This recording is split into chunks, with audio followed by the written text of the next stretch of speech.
our ability and fighting ability increase due to the problems that comes in life. जीवन में आने वाली परेशानियों की वजह से बढ़ती है हमारी योग्यता और संघर्ष क्षमता। एक किसान की फसल बारिश और ठंड की वजह से बार बार खराब हो रही थी। उसने भगवान से प्रार्थना की कि अब ये मौसम उसकी ज़रूरत के हिसाब से चलना चाहिए, क्योंकि किसान की फसल बार बार खराब हो रही थी। कभी तेज बारिश तो कभी तेज धूप से तो कभी ठंड की वजह से उसकी फसल पनप नहीं पा रही थी। एक दिन इससे दुखी होकर किसान भगवान पर नाराज हो गया। वह भगवान को लगातार कोस रहा था। तभी वह भगवान प्रकट हुए। किसान ने भगवान से कहा कि भगवान, आपको खेती की बिल्कुल भी जानकारी नहीं है। आप कभी गलत समय पर बारिश कर देते हो तो कभी तेज धूप और कभी ठंड बढ़ा देते हो।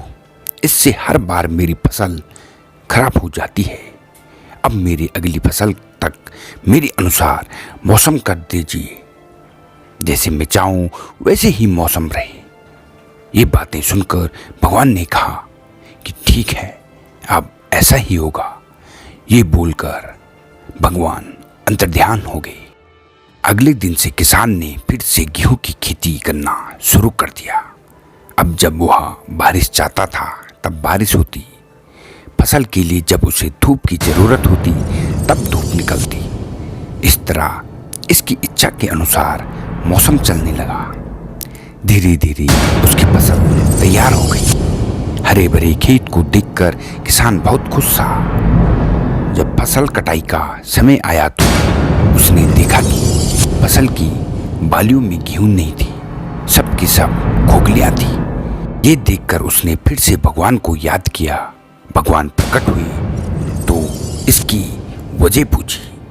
भगवान ने कहा कि तुम्हारी फसल ने बिल्कुल भी संघर्ष नहीं किया है, इसी वजह से ये खोखली हो गई है।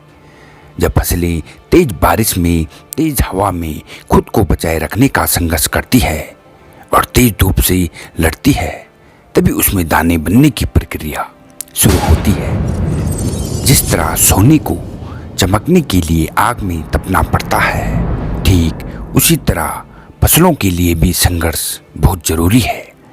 ये बात किसान को समझ में आ गई और उसे अपनी भूल पर एहसास हो गया। दोस्तों, इस कहानी से हमें यह शिक्षा मिलती है कि जब तक हमारे जीवन में बाधाएं नहीं आती तब तक हमारी प्रतिभा में निखार नहीं आता। बाधाएं ही हमें साहसी बनाती है और परेशानियों की वजह से ही हमारा सही विकास होता है। दोस्तों, कहानी आपको कैसे लगी अपनी राय हमें कमेंट्स बॉक्स में अवश्य बताएं। और यदि आप चैनल पर पहली बार विजिट कर रहे हो तो चैनल को लाइक, शेयर और सब्सक्राइब अवश्य करें। तो मिलते हैं एक और नई इंटरेस्टिंग मोरल स्टोरी के साथ। तब तक के लिए धन्यवाद।